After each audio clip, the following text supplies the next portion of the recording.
अभी तक हमने देखा कि वनसेन माजी से बात करने आता है और जब जैसी बोला कि मुझे पता है कि विंडोज तुमने ही तोड़ी थी, इसलिए स्कूल आकर टीचर के सामने अपनी गलती एक्सेप्ट कर लो। तो ये सुन वो वनसेन को मारने की कोशिश करने लगा, ये बोलकर कि क्या प्रूफ है कि विंडोज को मैंने ही तोड़ा था? क्या तुम्हें तुम्हारे पेरेंट्स ने यह नहीं सिखाया कि किसी पर भी इल्जाम नहीं लगाते हैं? तो तब वनसेन बताता है कि स्टोन्स पर जो कारवॉल लगा हुआ था वह इसी रिपेयर शॉप का लग रहा है, और फिर समझाने लगा कि अगर तुमने सभी के सामने आकर अपनी गलती को एक्सेप्ट नहीं करा तो इस वजह से मेरे फ्रेंड को स्कूल से सस्पेंड किया जा सकता है। तो तब माज चुप हो जाता है एंड अब हमें दिखाया गया कि सच में माज ही छुपकर स्कूल गया था एंड उसने ही विंडोज को तोड़ा था। प्रेजेंट में वनसेन कहता है कि मैंने तुम्हारा एलिफेंट टूथपेस्ट एक्सपेरिमेंट देखा था, वो मेरे से ज्यादा बेहतर था, यानी अगर हम कंपटीशन करते तो तुम्हारे मुझसे ज्यादा चांसेस थे जीतने के। और फिर माज को पैसे देने लगता है कि प्लीज इन पैसों को ले लो और स्कूल आकर अपनी गलती एक्सेप्ट कर लो। कि तभी बशिंग भी यहाँ आ गई और वनसेन से पूछने लगी कि तुम भला यहाँ क्या कर रहे हो, और फिर मांजी से कहने लगी कि वनसेन मेरा है इसलिए तुम इसको नुकसान नहीं पहुँचा सकते हो। तो तमाजी समझ जाता है कि इसका मतलब वनसेन और इस लड़की के बीच कुछ चल रहा है। वो वनसेन को पैसे वापस करता है और कहता है कि तुम फिक्र मत करो, मैं टीचर को सब सच बता दूंगा, जब गलती मैंने करी है तो मैं ही इसे ठीक करना चाहता हूँ। तो तब विशिंग और वनसेन दोनों यहाँ से जाने लगे। रास्ते में विशिंग वनसेन को डांटते हैं कि तुम नेक्स्ट टाइम कभी भी अकेले माजी से बात करने के लिए नहीं आओगे, और फिर कहने लगी कि मुझे तुम्हारा भेजा हुआ स्टडी प्लान मिल गया था। वनसेन खुश होता है और फिर कुछ चैप्टर्स के बारे में बताने लगा जो विशिंग को याद करने हैं, यानी कि एक तरह से दोनों अब खुश है, स्पेशली विशिंग ये देखकर कि वनसेन चाओ की हेल्प करा रहा है। अब नेक्स्ट डे हमें इन दोनों को साथ में स्टडी करते हुए दिखाया गया, जहाँ वनसन अब भी अपने और गागी के बारे में बताने का ट्राई कर रहा होता है कि तभी गागी यहाँ आए और विशिंग को वनसेन के साथ देखकर कहने लगी कि वनसेन का फ्री टाइम सिर्फ मेरा होता है। तो तब विशिंग एक्सप्लेन करने लगती है कि जैसे तुम सोच रही हो वैसे कुछ भी नहीं है, वनसेन तो सिर्फ मेरी स्टडी में हेल्प करा रहा है, पर हाँ मैं इसे प्रोटेक्ट भी किया करूंगी, तो तुम प्लीज माइंड मत करना। तो वही वनसेन भी हैरानी से गागी को देख रहा होता है कि इसने ऐसा क्यों कहा, जैसे कि मेरी गर्लफ्रेंड हो। गाव की हस्ती है इन दोनों को परेशान करके और फिर तभी यहाँ से चली गई। अब नेक्स्ट सीन में हम देखते हैं कि टैंकी परेशान हो रही है क्योंकि टूटी हुई विंडो से रेन वाटर अंदर आ रहा था, इसलिए वो विशिंग को काफी कुछ सुनाने लगी, जिस वजह से विशिंग अपना बैग लेकर टैंकी के पास आए और सीट एक्सचेंज कर लेती है। तो तब जैन को विशिंग की यह बातें पसंद आने लगी कि विशिंग अब पहले से कितनी ज्यादा चेंज हो चुकी है। फिर अब दिखाया जाता है कि विशिंग जब स्टडी कर रही थी तो तब जनू नॉन स्टॉप विशिंग को देखने लगा, यानी उसकी नजर विशिंग पर से हट ही नहीं रही थी, जैसे कि अब उसे विशिंग पसंद आने लगी है। विशिंग के एकदम चेंज हो जाने की वजह से इसका मतलब अब ड्रामा में स्टार्ट होगा लव ट्रायंगल। अब नेक्स्ट सीन में हम माज को टीचर ऑफिस में देखते हैं, जहां वह पैसे दे रहा है और अपनी गलती एक्सेप्ट कर रहा है कि मैंने ही विंडोज को तोड़ा था। तो तब टीचर हैरान हुए और उसे डांटने लगे कि कल तुम अपने पेरेंट्स को यहाँ लेकर आना, मैं उनसे पूछूंगा कि उन्होंने तुम्हें इतना बिगाड़ कैसे दिया। माज बताता है कि सब काम की वजह से दूर दूर रहते हैं, यानी किसी को भी मेरी फिक्र नहीं, मैं अकेला रहता हूँ। तो ये सुन टीचर मिंग हैरान हुए और पूछते हैं कि तुम काम क्या करते हो। तो तब वो बताने लगा बस जो भी मिल जाए मैं वही कर लेता हूँ। टीचर मिंग को माजी के लिए बुरा लगने लगा है, इसलिए उन्होंने माजी को उसके पैसे वापस करे एंड कहने लगे कि तुम्हें भी वही पनिशमेंट दी जाएगी जो यहाँ के स्टूडेंट्स को मिलती है, यानी तुम्हें क्लीनिंग करनी होगी इस शर्ट को पहनकर, क्योंकि तुम्हें इतना भी नहीं पता कि स्कूल में गंदे कपड़े पहनकर नहीं आते। माज पहले तो उस शर्ट को पहनने के लिए मान नहीं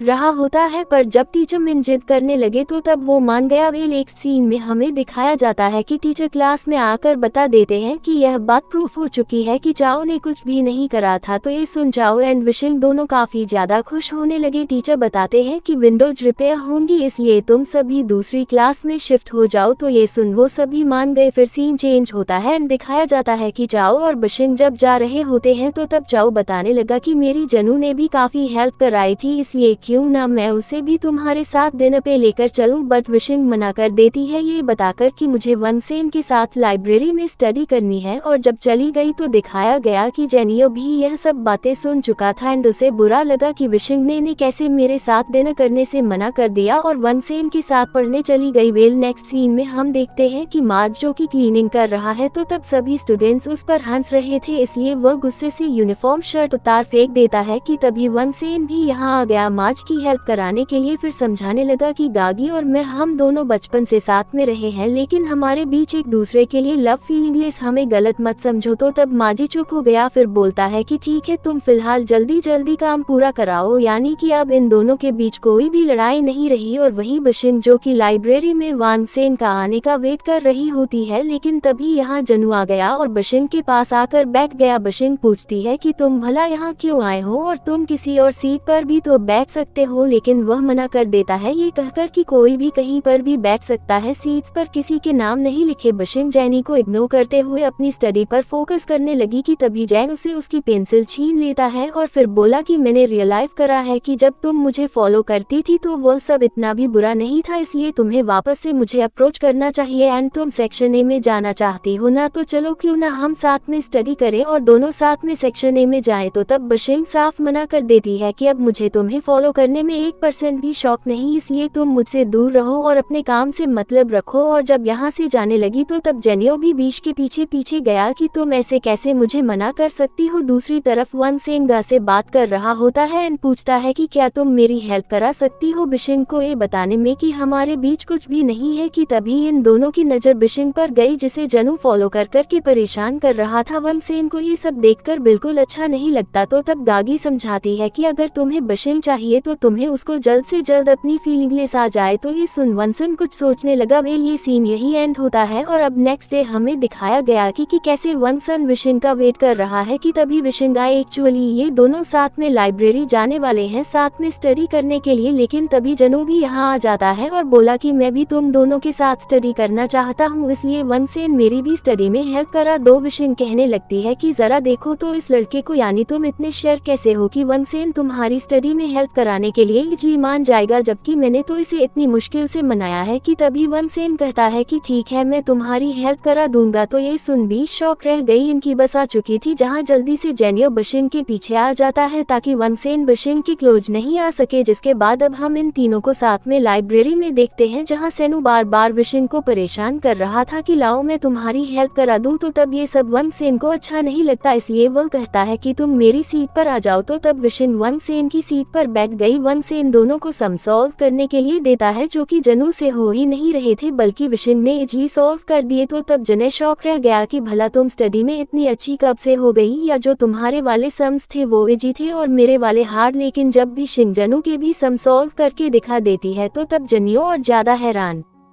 रह जाता है। वांगसेन बताता है कि मैंने विशिंग का स्टडी प्लान रेडी कर रखा है, इसलिए अब उसे सब कुछ याद है, यानी कि सब फॉर्मूला। तो तब जनू चिढ़ गया एंड कहता है कि माना तुम स्टडी में अच्छे हो, लेकिन बास्केटबॉल में मुझसे अच्छा कोई भी नहीं हो सकता। और फिर तभी वांगसेन को जबरदस्ती अपने साथ बाहर लेकर जा आने लगा बास्केटबॉल मैच के लिए। तो वही विशिंग सामान पैक करने की वजह से अंदर ही रह गई। जिसके बाद अब हम इन दोनों को बाहर देखते हैं, जहाँ जेनियो कहने लगता है कि यहाँ पर कोई भी बास्केटबॉल कोर्ट नहीं है, इसलिए क्यों ना हम साइकिलिंग करें। तो तब वांगसेन कहता है कि इससे अच्छा तो मैं बिशिंग को अंदर जाके स्टडी ही करवा दूं। और जब जाने लगा कि तभी जेनियो उससे बोलता है कि बिशिंग की लाइफ में सबसे पहले मैं आया था, इसलिए मेरा हक बनता है उसके क्लोज जाने का। तो ये सुन वांगसेन भी रुक जाता है और पूछने लगता है कि तुम इतने श्योर कैसे हो कि उसकी लाइफ में सबसे पहले तुम आए थे। तो ये सुन जेनियो चुप खड़ा रह गया, फिर बोलता है कि छोड़ो पहले हम साइकिलिंग करते हैं, अब तुम यह मत कहना कि तुम्हें ये चलानी नहीं आती। वांगसेन बोलता है कि इसमें कौन सी बड़ी बात है, लेकिन जब जैसे ही वो साइकिल पर बैठा कि तभी बैलेंस ठीक नहीं होने की वजह से नीचे गिर जाता है। बिशिंग तभी यहाँ भागती हुई आए और वांगसेन के लिए परेशान होने लगी। तो तब उसे देखकर वांगसेन और ज्यादा इंजर्ड होने की एक्टिंग करने लगता है। जेनियो बोलता है कि जरा देखो तो इसे कैसे एक्टिंग कर रहा है लड़की को देखकर। तो तब बिशिंग ने जेनियो को डांटा एंड वांगसेन को बाइसाइकिल पर बिठाकर अपने साथ यहाँ से ले गई। फिर अब हम इन दोनों को बाइसाइकिल राइड एंजॉय करते हुए देखते हैं, जहाँ बिशिंग कहने लगती है कि आज मौसम कितना अच्छा है, अगर तुम्हारे पैर पर चोट नहीं लगी होती तो हम वॉक करते। वांगसेन कहने लगता है कि वो तो हम अब भी कर सकते हैं, पर बिशिंग मना कर देती है। फिर बस वांगसेन खुश होता गया क्योंकि उसे काफी ज्यादा अच्छा लग रहा था बिशिंग के साथ बाइसाइकिल राइड एंजॉय करते हुए। वेल अब नेक्स्ट सीन में हम देखते हैं कि वांगसेन अपने घर आ चुका है, जहाँ बिशिंग हैरान है कि तुम्हारे घर में इतनी सारी बुक्स क्यों है, क्या तुम इतनी सारी बुक्स पढ़ते हो। तो तब वांगसेन बताता है कि यह सब मेरी नहीं है बल्कि मेरे पेरेंट्स की भी है जो कि बिजनेस की वजह से अफ्रीका में रहते हैं और मैं यहाँ अकेला रहता हूँ। तो यह सुन विशिंग हैरान हुई। फिर जब वो वनसन के पैर पर मेडिसिन लगा रही थी तो तब वनसन ने फाइनली हिम्मत करके बता दिया कि मेरे और गागी के बीच ऐसा वैसा कुछ नहीं है जैसा कि तुम समझती हो, यानी वह सिर्फ मेरी अच्छी दोस्त है। तो तब भी सिन ज्यादा कुछ रिएक्ट नहीं करती है बल्कि बोलती है कि ओके। फिर वनसेन की काफी पुरानी फोटो देखने लगी, ये पूछते हुए कि तुम्हें भी पहले बास्केटबॉल खेलना पसंद था। जेनियो को भी स्टार्टिंग से बास्केटबॉल खेलना पसंद रहा है। जब मैंने उसे देखकर पसंद करा था तो तब वह उस दिन बास्केटबॉल ही खेल रहा था। वनसेन पूछने लगता है कि क्या तुम्हें वह सिर्फ इसलिए पसंद आया क्योंकि वह एक अच्छा बास्केटबॉल प्लेयर था। तो तब विशिंग बताती है कि नहीं, बल्कि मैं जेनियो को इसलिए पसंद करती थी क्योंकि उसने काफी साल पहले मेरी जान बचाई थी और मेरी वजह से उसके हाथ पर चोट भी लगी थी। तो ये सुन वनसेन उदास होने लगता है कि जैसे वनसेन को भी इस बारे में कुछ पता है या विशिंग किसी मिसअंडरस्टैंडिंग में है। वेल विशिंग कहती है कि यह सब पुरानी बातें हैं, फिलहाल अब मुझे जनू में कोई इंटरेस्ट नहीं, यानी कि मैं उसे पसंद नहीं करती हूँ। और जब किचन में वनसेन के लिए कुकिंग करने चली गई तो तब वनसेन खुश होने लगता है ये जानकर कि विशिंग अब जेनियो को पसंद नहीं करती है और फिर अपनी उसी पुरानी फोटो को देखने लगता है। और फिर एक दिन याद करता है एक्चुअली वन ने बचपन से ही विशिंग को लाइक करा है, यानी स्टार्टिंग से उसका क्रश विशिंग पर रहा है। इसलिए जब एक दिन हिम्मत करने के बाद वो विशिंग को फ्रेंडशिप बैंड और लेटर देने जा रहा था लेकिन दे नहीं पाया था क्योंकि विशिंग वॉशरूम का पूछकर यहाँ से चली गई थी। इसका मतलब वनसेन का लव सालों पुराना है पर उसने कभी अपनी फीलिंगलेसमेंट में पता चलता है कि फ्रिज में कुछ भी नहीं है क्योंकि वनसेन हमेशा बाहर खाना खाता है। तो तब विशिंग बोलती है कि कोई नहीं, मैं तुम्हारे लिए नेक्स्ट टाइम कुकिंग कर दूं। वेल अब नेक्स्ट सीन में हम देखते हैं कि वनसेन जब कन्वीनियंस